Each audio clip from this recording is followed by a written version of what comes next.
Thanks, Isaac. I think we could get started. I know we're at the top of the hour. Welcome, everyone. Thank you for joining another one of our coalition conversations featuring our action plans. Good afternoon or good morning, depending on where you're calling in from today. I know we're a national coalition and have folks calling in from all across the country. My name is Mary Mackey. I am the project manager on the Moving Forward Coalition. The director of the Moving Forward Coalition, Isaac Longobardi, is also on our call alongside our chair, Dr. Alice Bonner. So as I mentioned, this is another one of our webinars diving into each of the 9 action plans we launched in late July. And in today's webinar, we'll be learning more about the action plan on increasing transparency and accountability of ownership data, and why accurate and accessible ownership data is vital to addressing nursing home quality care, and how the coalition will be testing a blueprint for ownership transparency. And while I share a little bit about our time together today, as I mentioned earlier, we would love to see who's joining us. Please feel free to introduce yourself in the chat. And if you have some time, scroll around to see who else is on the chat. So at the beginning of this call, I'll be sharing a little bit more about the coalition, about our action plans, how we got to our action plans, and then I'll be passing it off to Joe Angelelli and Mark Unruh, who will be sharing about their action plan on increasing transparency and accountability of ownership data. And then we'll have some time for questions, some discussion time. So please feel free to chat in your questions throughout the call, and to hold on to those questions until then.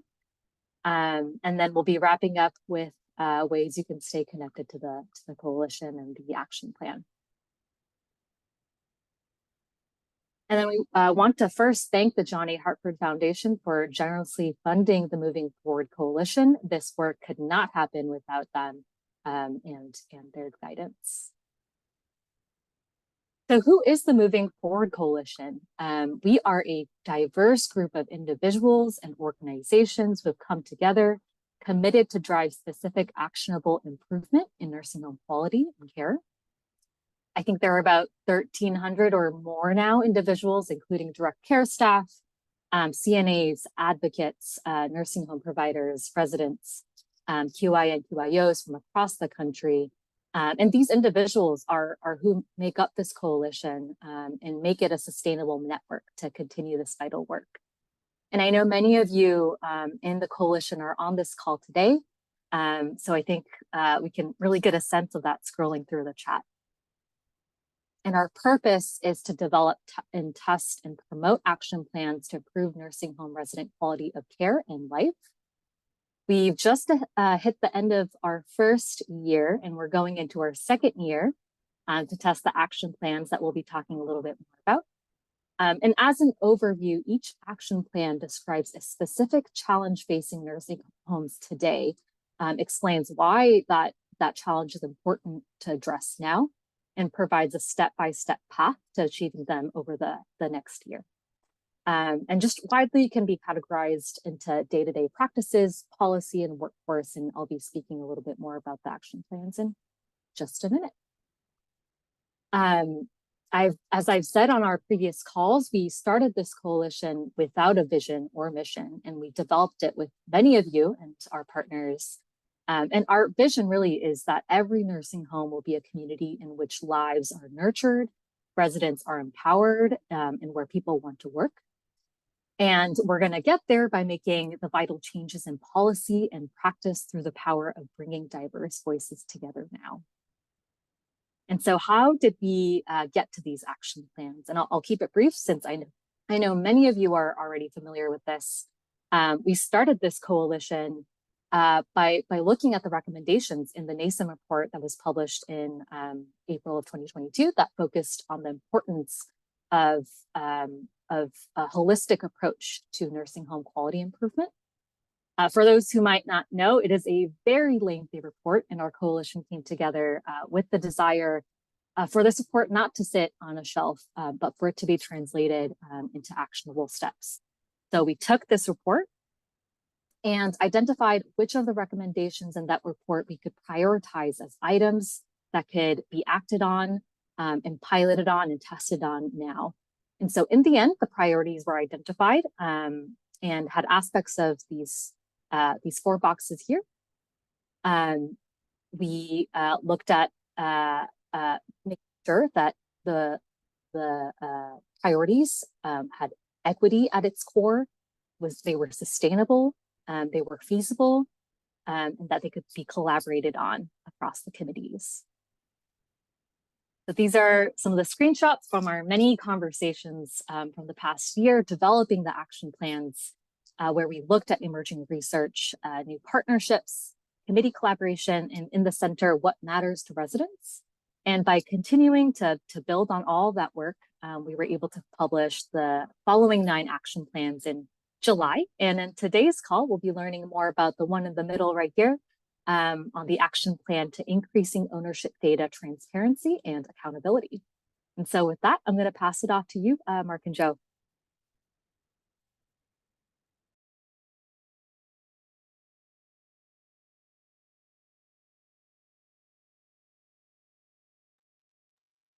Great. Isaac. Sorry about that. It took me a little second there to unmute myself. So thank you, Samari, for that great background on our work of the coalition. It's great to be here today. See some familiar faces in the chat. The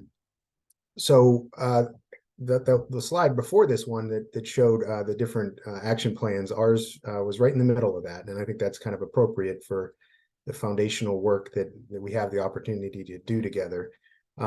This is a topic that is interesting for a lot of reasons. It's very important and timely in that there's already a lot of things happening around this, as most folks know in terms of who are on this call. I would hope to know that there's a notice of proposed rule that's out, really to put many of the recommendations that are in the NASEM report around ownership transparency into action. So we are working alongside that effort, hopefully, really not trying to replicate anything that's already happening, but really trying to inform that whole process and use our coalition power really to make sure everybody's voice is heard, and really then to kind of surface where the innovation is already out there, maybe in different states. So, but our main goal is really to kind of build this system that creates this transparent system. There's a lot of data that already exists that are in about 6 or 7 different places, not all of it publicly accessible directly, accessible via different actions that folks can take, but none of it really sits together in a way that we think stakeholders across the board really can find and use. So our goal is really to kind of show what that looks like now, the current state. Again, recognizing that this is not quite a moving target, but we're all anticipating sort of what CMS is going to be issuing in terms of the final rule. But recognizing that there's really things happening in states that we can point to, and also then hopefully work with either the CMS directly or with different states on kind of a new model of sort of an optimal model, if you will, that could be the basis of even different levels of state partnerships, demonstration programs, really to build transparency at the core of all of the quality work that has to happen. Folks that are familiar with the other action plans, a lot of it is going to take new resources in different ways, resources to be structured in different ways. And without transparency on who's the ownership of organizations and who really has ultimate kind of control, it's really hard to advocate for more resources to go into that system. So we think that by creating and helping to inform a new system that is transparent, we can help to build sort of that momentum to get the resources where they need to go, closer to the bedside and the direct care staff that are doing the work. So we see our work as kind of pretty foundational for sort of this transformation that we all want to see in this sector. But this is a plain language kind of description of what we hope to do. There's 2 pieces to it. I don't know, Sumeri, if you want to go to the next slide.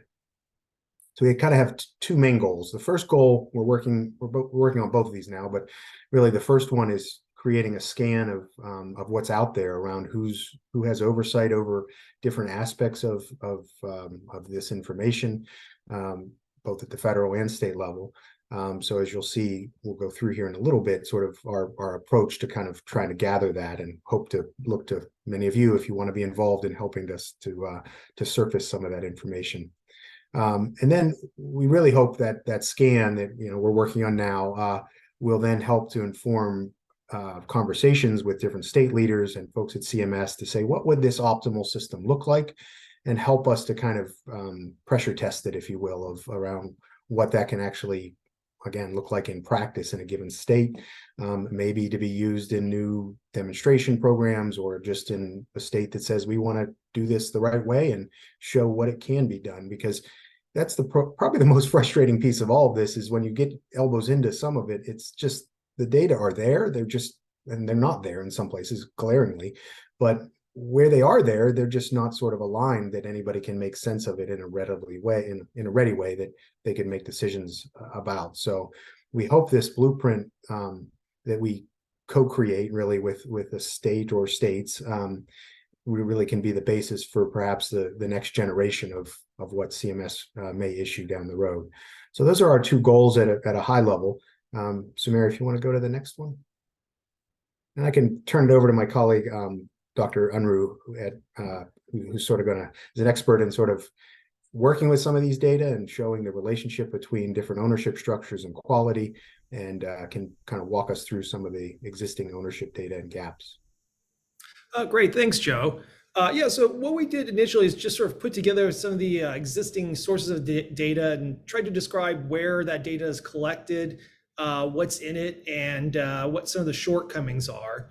And I won't talk in detail about every single one of these, but I'll try and give sort of an overview so you get a good idea of some of the problems we face when we're trying to identify ownership.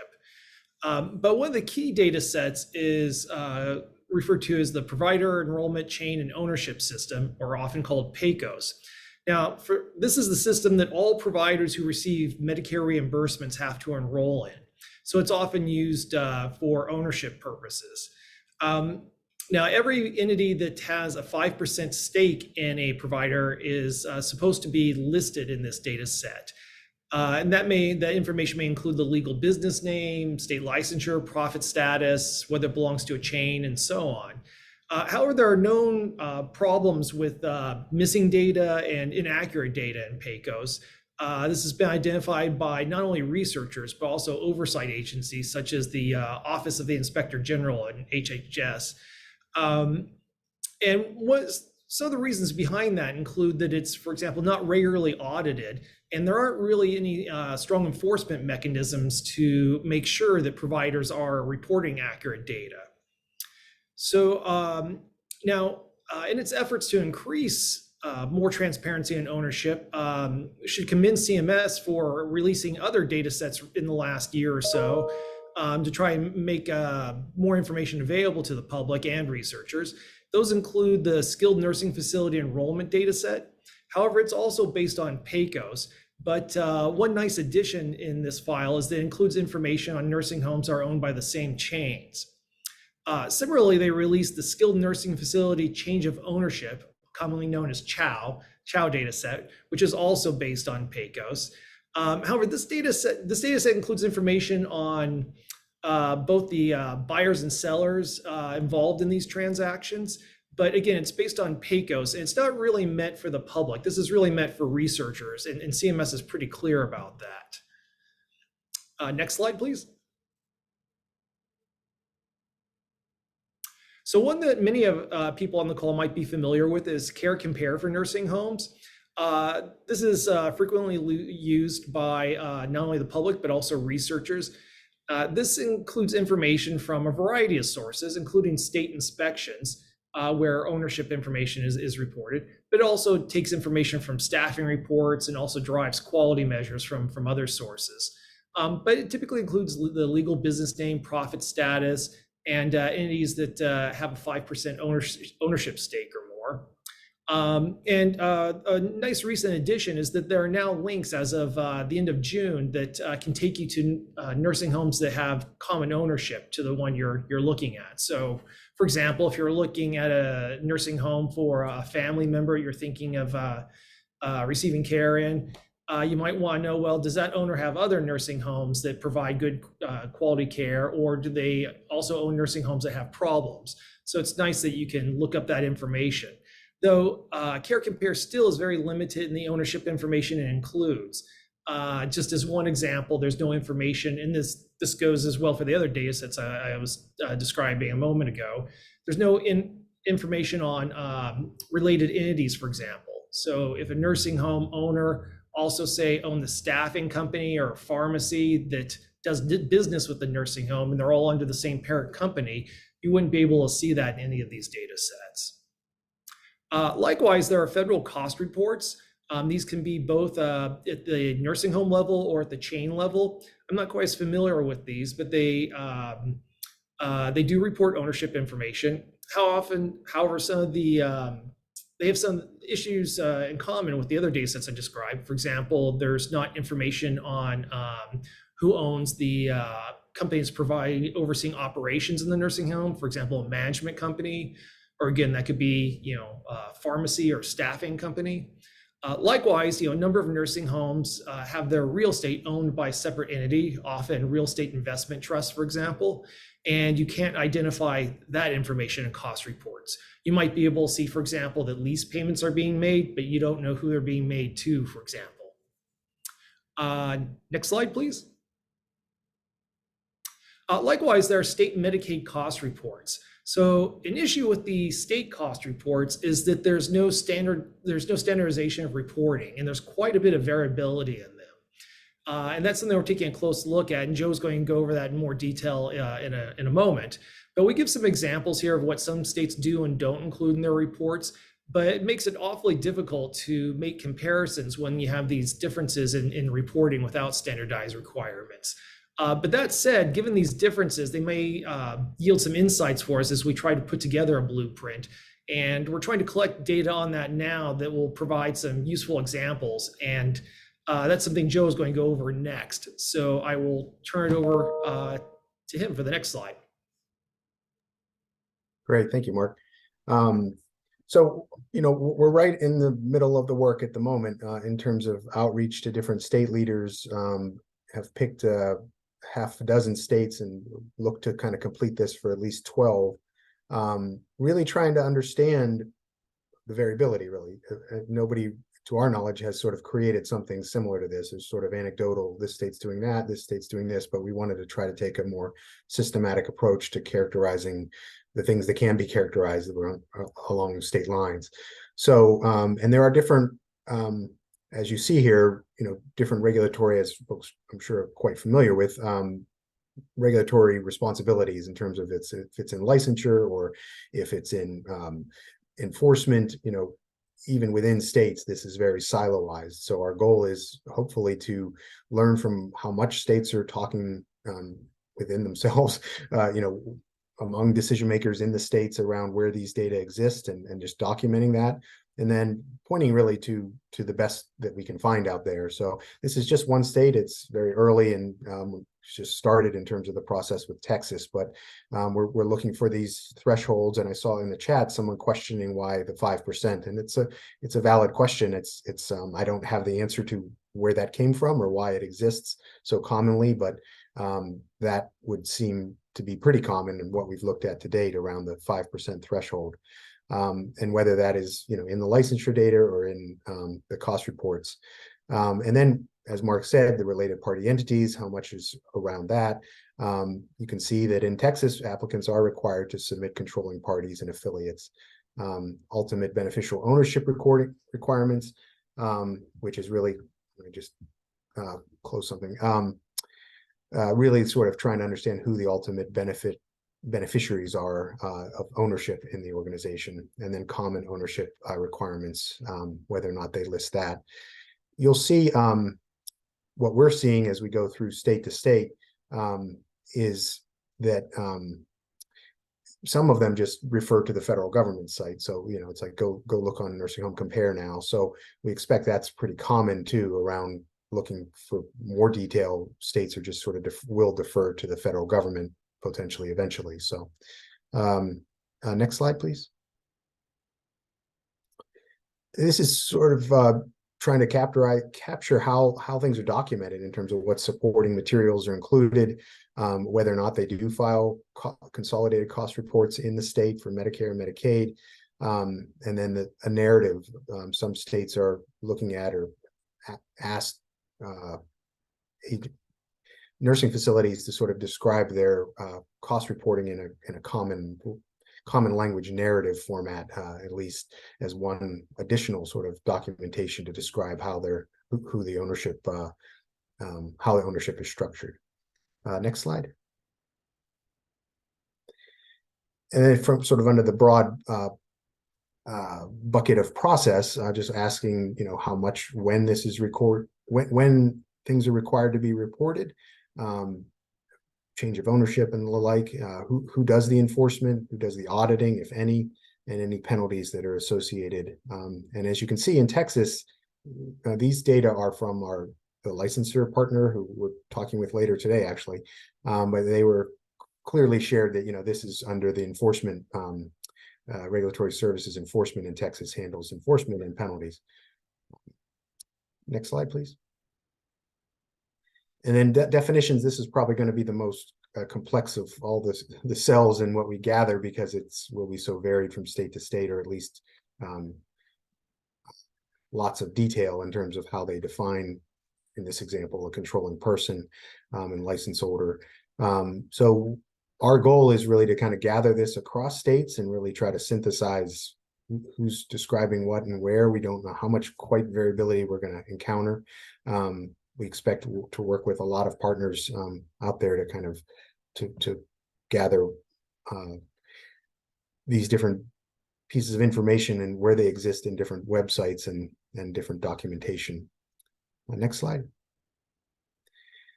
This is sort of a catch-all for policy and practice in terms of work groups that might be happening. So in Texas, you see there's a begin working to create a consolidated definition of owner, controlling party, and affiliate, and then also working with the contracting leadership in the state for a common definition, which presents interesting opportunities just to sort of align with the Medicaid agencies and others around how they're defining ownership across different agencies.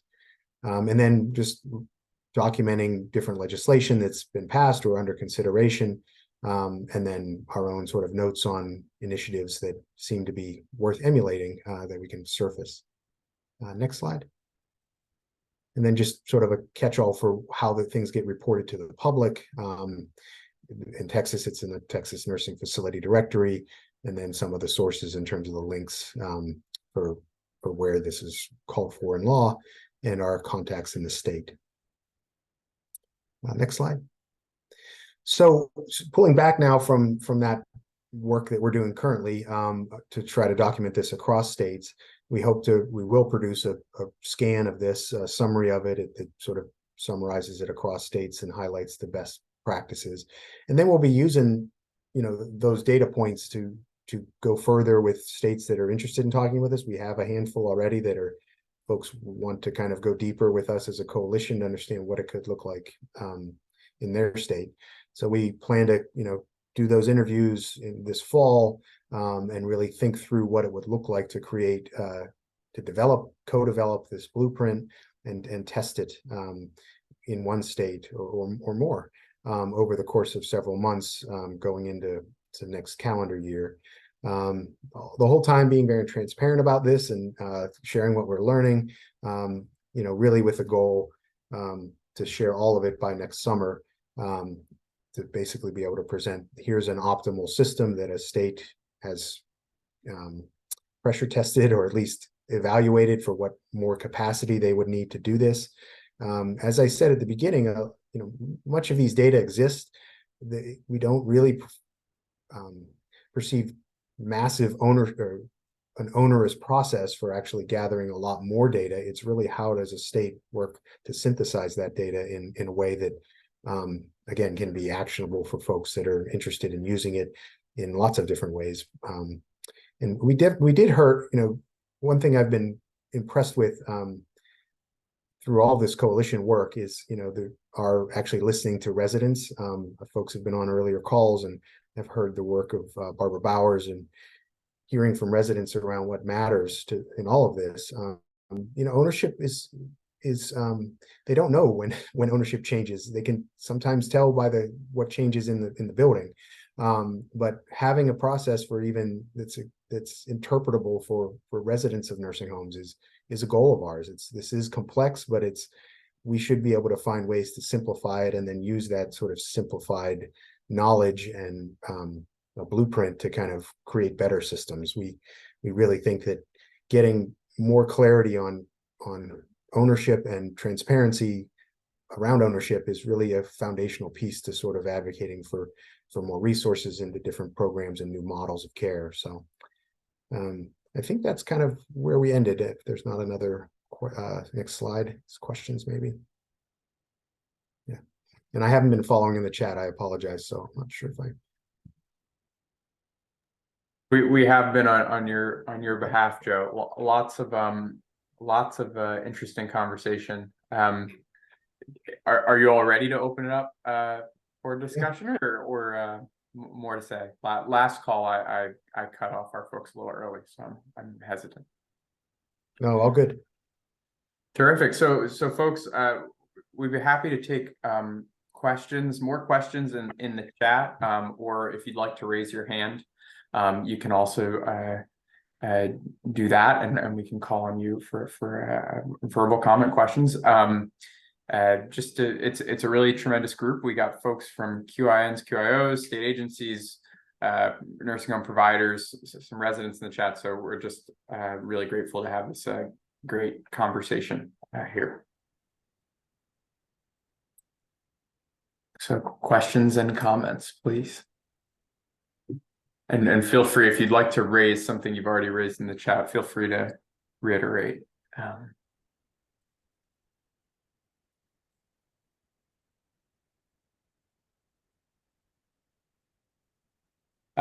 So we have a question about sharing publicly. How will this data be shared publicly? Or I think the question from Amy is related to the state work. So I don't know, Joe or Mark, if you want to talk a little bit more about our process for the year and how we're thinking about that. Yeah, I mean, I think our first goal to create this initial scan is our goal is to have that public this fall. I mean, it may not be every state, but it will be enough to hopefully generate more interest from the states that we may not be able to cover. But we see that as something that we can empower folks in the coalition to take to have conversations in their state with different associations and advocates to say, what can this look like in our state? So I would say, early fall, really, after we pull together the details here. All of it's public and will be referenced, and so it's really will be based on further up phone conversations with state leaders to get clarity and make sure we're interpreting things right. But we don't anticipate. And then again, that's kind of will be important to kind of as a basis for what we can create as a blueprint.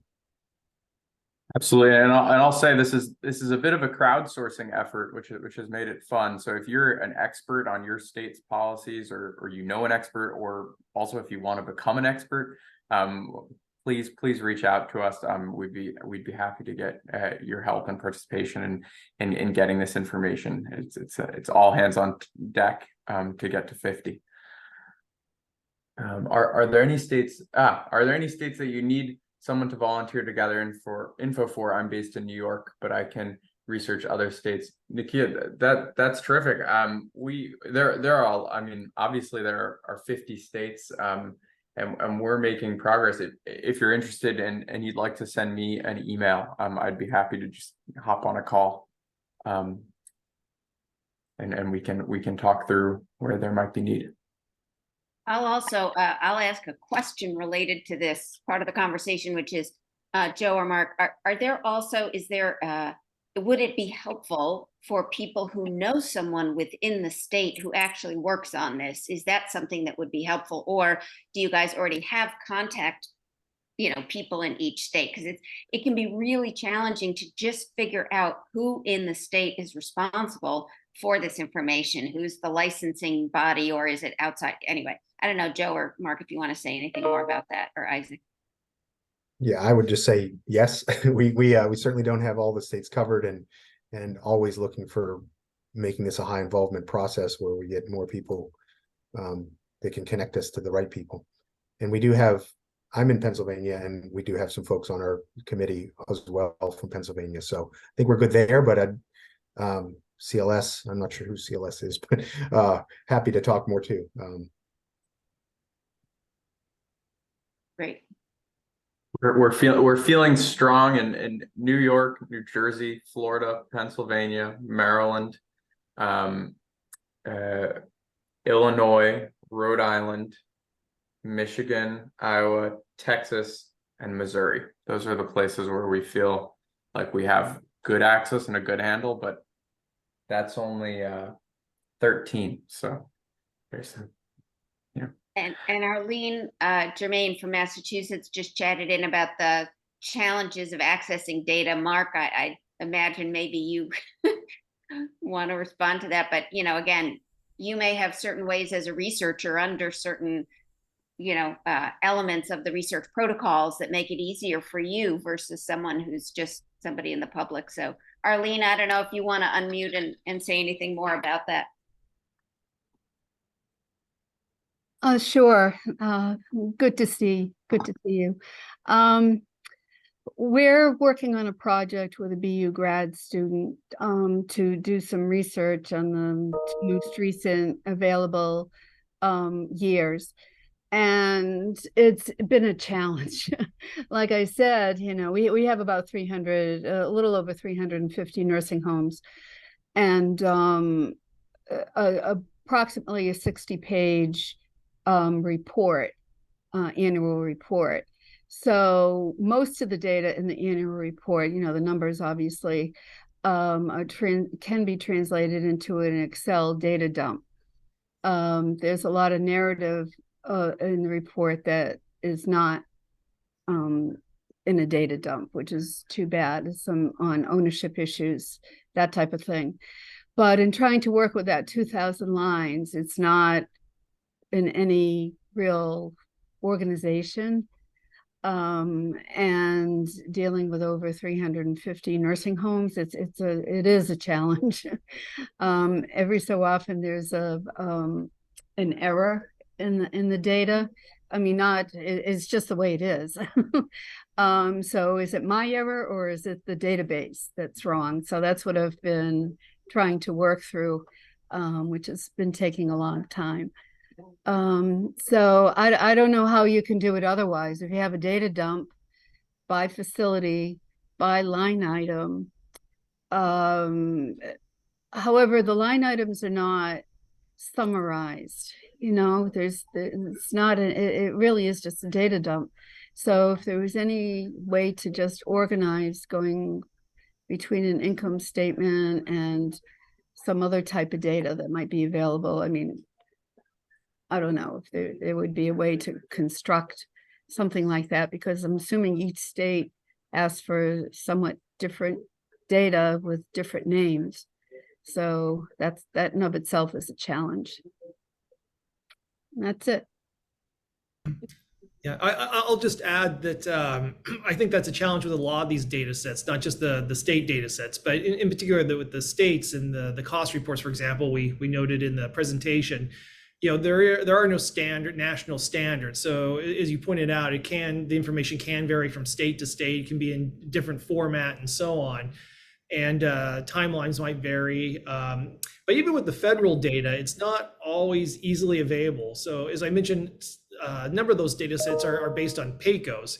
And PAYCOs isn't easy to get a hold of. I work with a group that was able to get a hold of it because we're working with Health and Human Services on a project, the Office of Assistant Secretary of Policy and Evaluation. But otherwise, it's generally not available to researchers and certainly not the public. But again, it has its limitations as well that I pointed out during the presentation. But, all these data sets are not necessarily easy to use for someone who's, say, looking for a nursing home and, for a loved one and wants to get more information on it. And I think that's a big goal of ours, is not just generating information that's useful, but also creating it, a source where it can be easily viewed by anyone in a searchable way.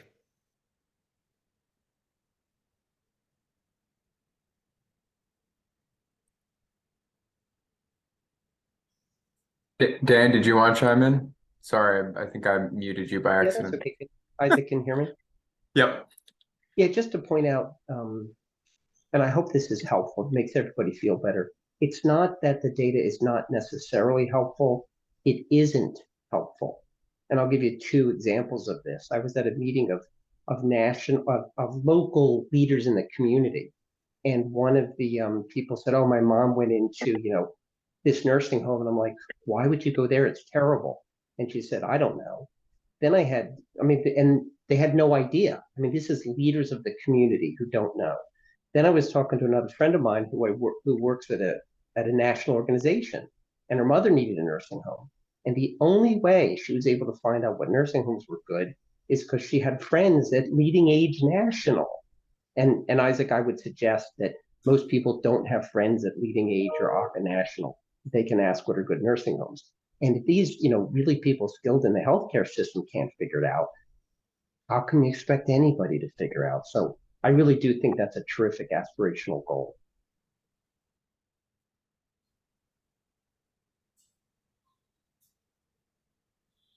Other thoughts or comments? Other questions too? Nancy.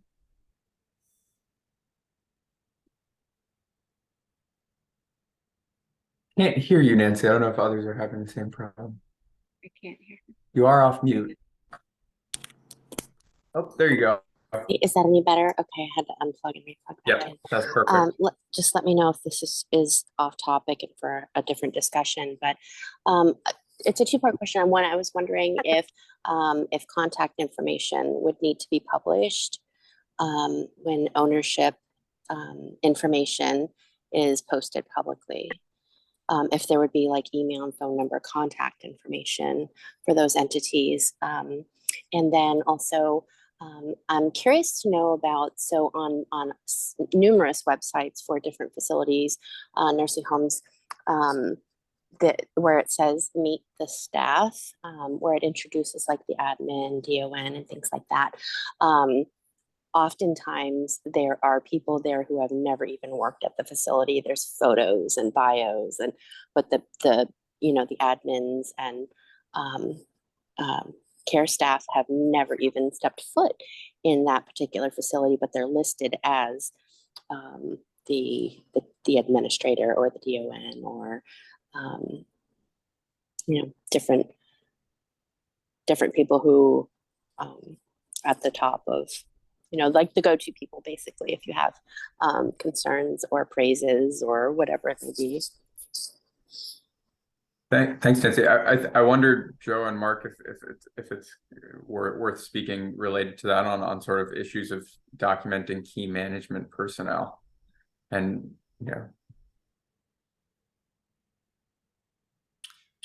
Yeah, I don't think it was in the presentation, but certainly something that's been discussed within the committee is, having contact information for someone who will actually answer and is accountable.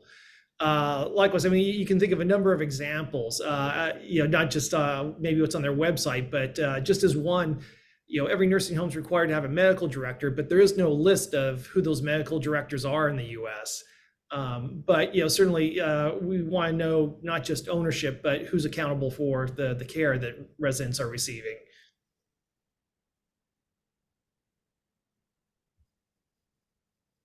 I'm seeing a similar message from Melody or something that kind of offers an anecdote that's related. The facility where my loved ones are has key staff, including the admin, that have not been employed there for over 2 years. Mm-hmm. I think another thing we talk about or we want to understand, right, is reporting frequency, right, and that may be one of the ways in which those lags end up in the data. I'll just, I know some of you are aware that the OFSA conference is happening in Nashville this week. I think yesterday, today, tomorrow. And so that's typically for state survey agency directors and other surveyors and senior leaders from survey agencies, as well as CMS. So from CMS, my understanding is Karen Tritz is there, David Wright is there from CCSQ.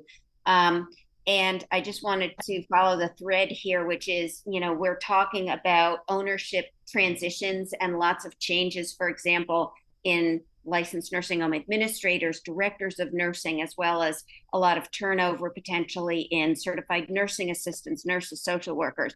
At the OFSA conference, I was told that it has been reported by OFSA that the average vacancy rate of surveyors in the survey agencies, the average around the country is 29%.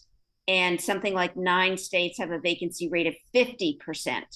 Now, I'm one of the people on this call. There may be other people who are from survey agencies currently or recently who want to chime in here, but I was the director of the Bureau in Massachusetts. I can't imagine trying to run a survey agency with a 30% or a 50% vacancy rate. It's just, you know, that's why we're so far behind on surveys.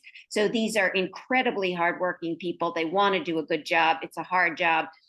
So no judgment here at all. It's really tough. But if you don't have people in those roles, the lack of continuity and the lack of expertise eventually is going to catch up. So I would just, ping that, put a pin in that one. And, we are also working with the coalition on our Committee on Quality Assurance for surveyor education and survey agency efficiency and effectiveness. So just, again, this turnover issue is huge, and it is about turnover within the nursing homes. I know we have some nursing home providers on this call. Please chime in, tell us what you think. And it's also an issue if we're not getting out and surveying nursing homes. So it's both.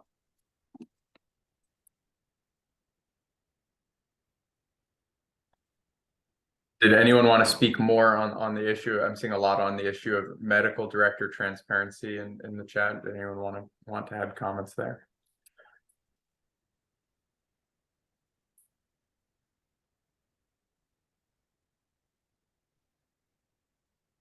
Dan, keep doing that too, Dan.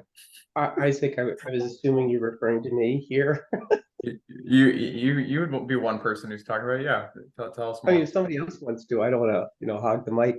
If anybody on the call, I see Senator Moore had questions, wants to talk, I'd be delighted to. And I'll make this brief. I think it's part of transparency. I think we've talked about this on other calls. There are numerous reasons why knowing who the medical director making that public information is really good. I mean, it's good for transparency. It's good for communication. It's really good for patient care. I mean, there's all kinds of good reasons for it. So at this point, we want people to support HR 177. So as many congressmen who can support that, it was jointly authored by Senator Fitzpatrick, who's my congressman, and Senator Levin from California. But I mean, I don't see any downside to, knowing for multiple reasons who the medical director is. Is that brief enough? Wonderful. The bad side of all this is there was this recent article from Jerry Horwitz about how geriatrics is a dying, specialty, which is, I don't know, that's maybe said wrong, is a profession that not enough people are going into, I guess, is that better said, which is, a semi-sad commentary on society. So I think it was meant to be sort of a clarion call, Dan. I mean, yes. I know Jerry, as you know, I've worked with him, and but it did come across as a bit of a downer, and Yes. It didn't really offer a lot of solutions. It was more like, this is so sad, but it's like, okay, well, we've known this. This is not new information. What we need is to figure out, of all these issues that he very well, cited and laid out. Okay, so what are we doing about each one of those things, and how do we take this on now, and how do we start tomorrow? And again, I know everybody on this call is probably familiar with these things, but outside of our networks, people are not aware of the need and how critical it is. Brian, I see you have your hand up. Thank you. Sorry, I ran a little late, but I had a clarifying question. When we think about identification of owners, one thing that can be experienced are layers of corporate ownership or names of entities that are identified as owners when we look at, for example, the private equity market. So you may have the name of the nursing home being its address. So it could be 101 Spring Lane Incorporated. That could be, you could say, okay, I've identified the owner, but in fact, it may be owned by a larger entity that's owned by a larger entity. And so when we think about the tracing of ownership, does the effort take that into account? Or could it? That makes Joe. sense. Joe and Mark, do you want to chime in? Yeah, I was just trying to unmute. Yeah. Yes, I think that that's our goal, is to get to that level, but to understand how that's possible and what data sources have to be integrated and aligned. I think that's kind of would be a goal of the blueprint, to create something where that's possible to be able to drill down. But as we know, just given the lack of auditing and all sorts of other factors, it's going to be challenging. Yeah, and I will add, we've discussed in the committee how they've been able to find ways to identify the sort of ultimate parent company, if you will, in other industries. So there's no reason that we shouldn't be able to do that with nursing homes as well. Mark or Joe, do you want to say anything more about, I know you said some of this already, but just in terms of the CMS initiatives that have really come out more recently within the last year, one and then a second one, as far as some of these things that are good questions being asked here, anything that we're doing that's going beyond what CMS has already done, which they've done a lot, let's, acknowledge, but anything else you wanted to say about how what we're doing might go beyond that in any ways or be different from it? I mean, just that, we know some states are more transparent than others. And so are there examples from these different states that we can point to say this is what CMS should build into what they're creating? I think that's where we're at. Yeah. I'm sorry. Go ahead, Mark. Oh, I'm sorry. I was just going to add as well. I think CMS is still trying to figure this out. There isn't someone who knows all this and how to do it. So I think that's sort of where we come in, is trying to figure out some of this information so we can help inform that process and work as a partner, if you will. I saw a letter recently that was sent to the Secretary of Health and Human Services and the CMS administrator from 5 members of Congress asking about how this proposed rule is going to be implemented. And I saw that Elizabeth Warren actually posted a response from the CMS administrator on this, basically saying, well, we'd like to report, we know that we want to report private equity ownership and real estate investment trust, as the president has suggested. But beyond that, we're still trying to figure out what's going to be in the rule, how it's going to be enforced, and so on. So I think just like us, they're still trying to figure it out, and hopefully we can be a useful part of that process and help them do that. And maybe keep a little bit of the pressure on to do it, because I think that's been a lot of the concern that we've all heard is, okay, it's a step forward, but it's just a step, and they need to really continue to figure out all of this for the state. So Senator Moore, you have your hand up. Yes, Alice, on the issue of the geriatrics as a field, I had a good discussion a couple of years back with the chair of geriatrics at UMass Medical School, Chan Medical School now, since they got some money. He said one of the real reasons that they have a hard time with people going into geriatrics, one, it's a primary care, which doesn't pay as much as specialties. And so the reimbursement rates are lower. There's a somewhat similar problem in pediatrics, but more doctors think that little kids are cute and older people are not so cute. And so they don't want to deal with them. But the biggest issue is the number of medications that older adults tend to take and that's a lot of responsibility to keep track of.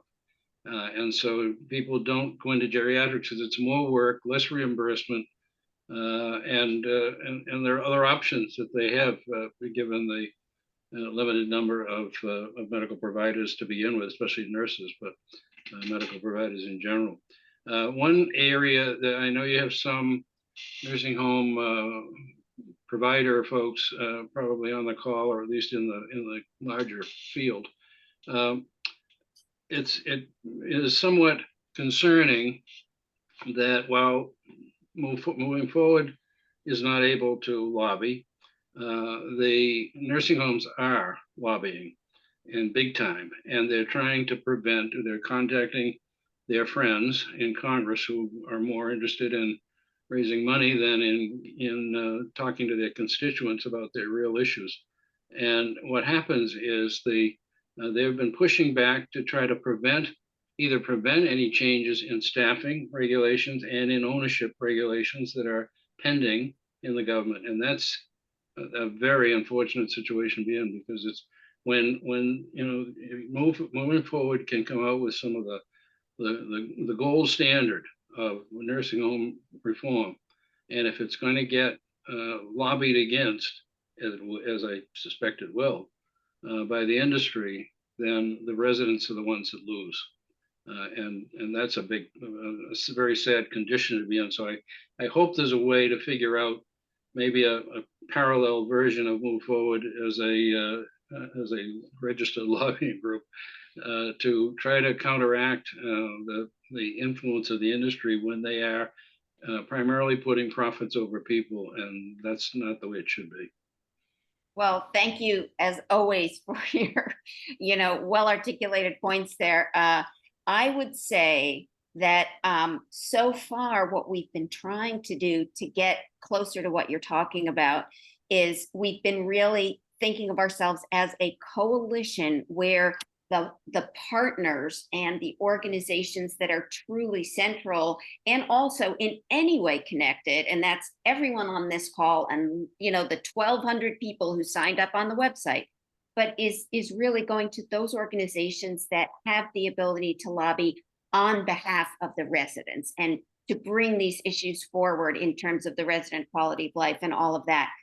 There are quite a few of them, and they have, whether they have registered lobbyists or whether they have others on their teams who are able to, put some of these ideas forward. It is really hard for us, and just having been in government and having been in policy roles for many of us on this call, it's really hard not to be able to continue to take it all the way through sometimes, especially when you have lots of people lined up behind a certain policy position, as I think we probably do on this call. But to your point, we need to figure this out, because after our second year of funding, comes to a close, we want to figure out what happens beyond that, and how do we structure the coalition, and how do we structure the work. What's important is the work itself and the policies and moving forward. So that's my 2 cents. Anybody else can certainly jump in here if they have other things to add or to contribute, because I don't think we have a solid answer for you yet on that, but it's a really, really important question.